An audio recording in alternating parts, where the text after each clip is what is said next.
Now I'm starting on Chapter 4.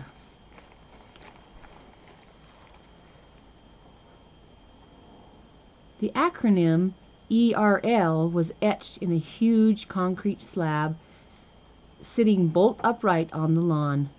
It greeted all who approached the main gateway to the grounds of the Energy Resource Laboratory Reserve. Behind a vine-covered, highly secure fence, which stretched through the eucalyptus, lay at least a dozen look-alike brick buildings.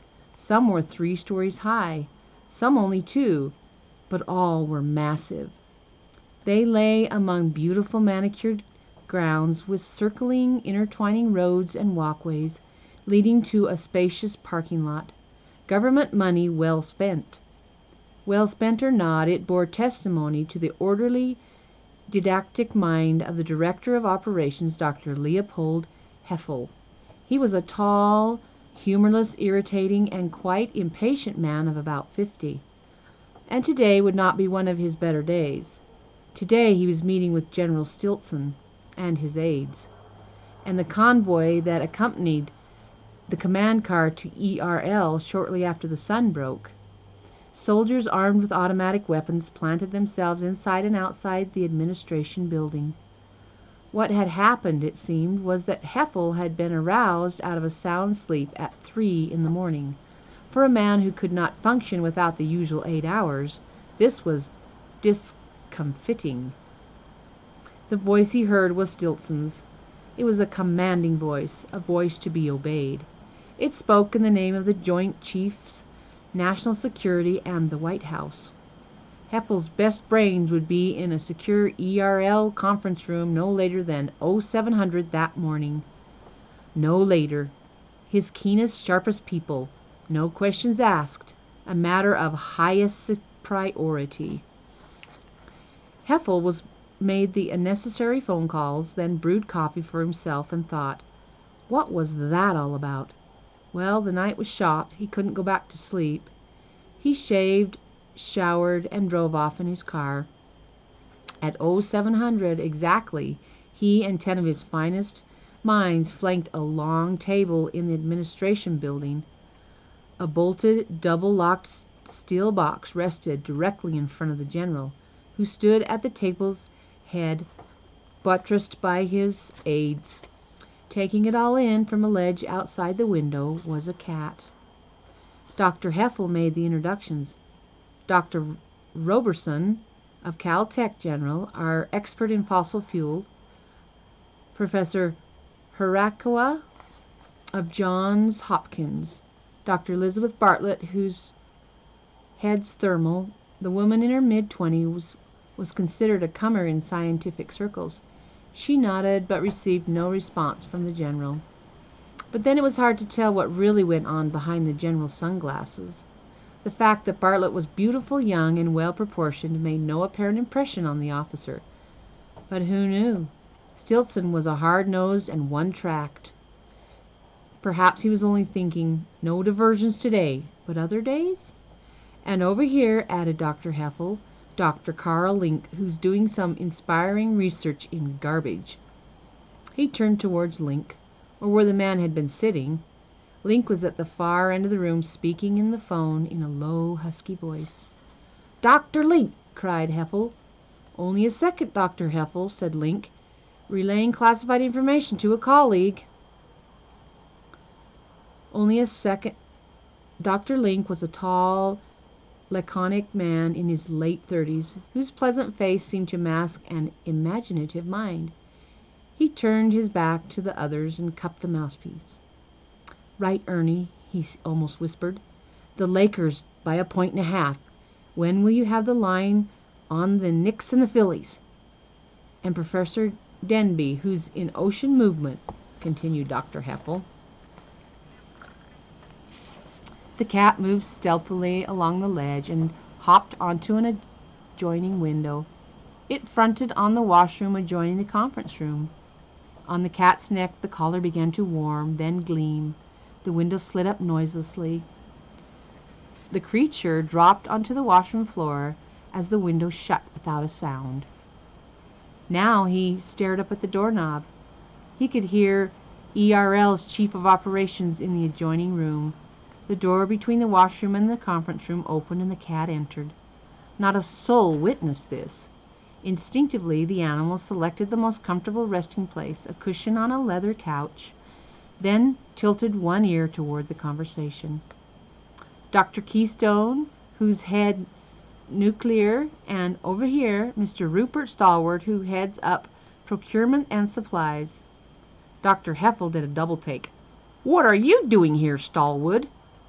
Just thought you'd use my services, sir, said Stallwood, all teeth and smiles. When the call went out for the emergency meeting, I felt it incumbent. You seem to have that habit, Stallwood, and I'm getting tired of it. Scientists with a triple clearance only. Out! If I may say so, sir, his spirit was never dampened. We're in administration. Stallwood might well serve as a balance to your technologies in the theoretic arena. What I have to contribute, and I'll put it to you frankly, sir, is genuine, old-fashioned Stallwood horse sense. Stallwood, said Heffel disdainfully. When I need our pencils sharpened, I will call on you. And sharp I shall make them, sir. Out! Heffel thrust the man through the door and shut it fast. The door opened. Stallwood again. Sir? Heffel slammed the door. A nauseatingly cheerful man through all his waking hours, Rupert Stallwood was an easy man to dislike. Not only because he was a phony, but because he was an irrepressible bustler who was forever poking his nose in other people's business. What made matters worse, he was a fastidious, immaculate fop and a whistler, never on key. Stallwood adjusted his tie, beamed a cheerful good morning to the two soldiers standing guard at the door, and whistling Dixie off key, stepped briskly down the corridor. Dr. Heffel returned to the table. My apologies, General. Now, where was I? Oh, yes, over here is Professor. That is enough. Doctor, barked the General. I am not here for a roll call. Yes, sir, I was just trying to... I'm here for some brain picking. The General slapped his crop against his knee. We're wasting time, Heffel. Of course, General.